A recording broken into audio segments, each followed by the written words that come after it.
കേരളം കണ്ട ഏറ്റവും വലിയ ജലദുരന്തങ്ങളിലൊന്നായ മലപ്പുറം താനൂർ ബോട്ട് ദുരന്തത്തിന് ഒരാണ്ട് തികയുമ്പോൾ സംസ്ഥാനത്ത് ബോട്ടപകടം ഇല്ലാതാക്കാനായി ഹൈക്കോടതി നിർദ്ദേശിച്ച തീരുമാനങ്ങൾ ഇപ്പോഴും കടലാസിൽ. കുട്ടികളടക്കം 22 ജീവനുകളാണ് തൂവൽ തീരത്ത് അന്ന് പൊലിഞ്ഞത്. എന്നാൽ ഒരു വർഷം മുമ്പ് ആഘോഷത്തിമിർപ്പ് വൻ ദുരന്തത്തിലേക്ക് വഴിമാറിയപ്പോൾ വിറങ്ങലിച്ചു നിന്ന തൂവൽ തീരം കടപ്പുറം ഇന്ന് സന്ദർശകരുടെ ആരവങ്ങളിലാണ്. Sacred Heart School, Kottakkal, a center of excellence where we teach, model and encourage a love of learning, collaboration and compassion for others.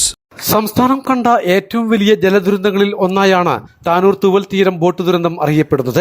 അവധിക്കാലം ആഘോഷിക്കാനെത്തിയ കുടുംബങ്ങളാണ് ജലാശയത്തിൽ പൊലിഞ്ഞത്. കുട്ടികളടക്കം 22 ജീവനുകൾ പൊലിയുകയും ഒട്ടേറെ പേർക്ക് ഗുരുതര പരിക്കേൽക്കുകയും ചെയ്ത ദുരന്തത്തിന് ഒരാണ്ട് തികയുമ്പോൾ ജീവൻ പണയപ്പെടുത്തി രക്ഷാപ്രവർത്തനത്തിനിറങ്ങിയവരെ സർക്കാർ പരിഗണിക്കുന്നില്ലെന്ന പരാതി ബാക്കി നിൽക്കുന്നു. രക്ഷാപ്രവർത്തനത്തിനിടെ മാരകമായി പരിക്കേറ്റവരുടെ ചികിത്സാ ചെലവുകൾ അനുവദിക്കണമെന്ന് നിരന്തരം ആവശ്യപ്പെട്ടിട്ടും അധികൃതർ നടപടികൾ സ്വീകരിക്കുന്നില്ല എന്നാണ് മറ്റൊരു പരാതി. സ്വന്തം ജീവൻ പോലും വകവയ്ക്കാതെയായിരുന്നു കായലിലേക്ക് എടുത്തു ചാടിയ പ്രദേശവാസികളായ മത്സ്യത്തൊഴിലാളികളുടെ രക്ഷാപ്രവർത്തനങ്ങൾ. ബോട്ടിന്റെ ഗ്ലാസ് തകർക്കാനുള്ള ശ്രമത്തിൽ മാരകമായി പരിക്ക് പറ്റിയവർ നിരവധി. താനൂർ ബോട്ട് ദുരന്തത്തെ തുടർന്ന് സംസ്ഥാനത്ത് ബോട്ടപകടം ഇല്ലാതാക്കാനായി ഹൈക്കോടതി നിർദ്ദേശിച്ച തീരുമാനങ്ങൾ കടലാസുകളിൽ ഒതുങ്ങി. ടൂറിസ്റ്റ് ബോട്ടുകളിൽ അമിതഭാരം കർശനമായി നിയന്ത്രിക്കുക, ബോട്ട് ജെട്ടിയിലും ബോട്ടിലും പാസഞ്ചർ കപ്പാസിറ്റി ബോർഡുകൾ സ്ഥാപിക്കുക, യാത്രക്കാരുടെ പേര് വിവരങ്ങൾ അടങ്ങിയ പട്ടിക ബോട്ട് ജീവനക്കാർ സൂക്ഷിക്കുക, എല്ലാ യാത്രക്കാർക്കും ലൈഫ് ജാക്കറ്റ് നൽകുക തുടങ്ങിയവയായിരുന്നു പ്രധാന നിർദ്ദേശങ്ങൾ.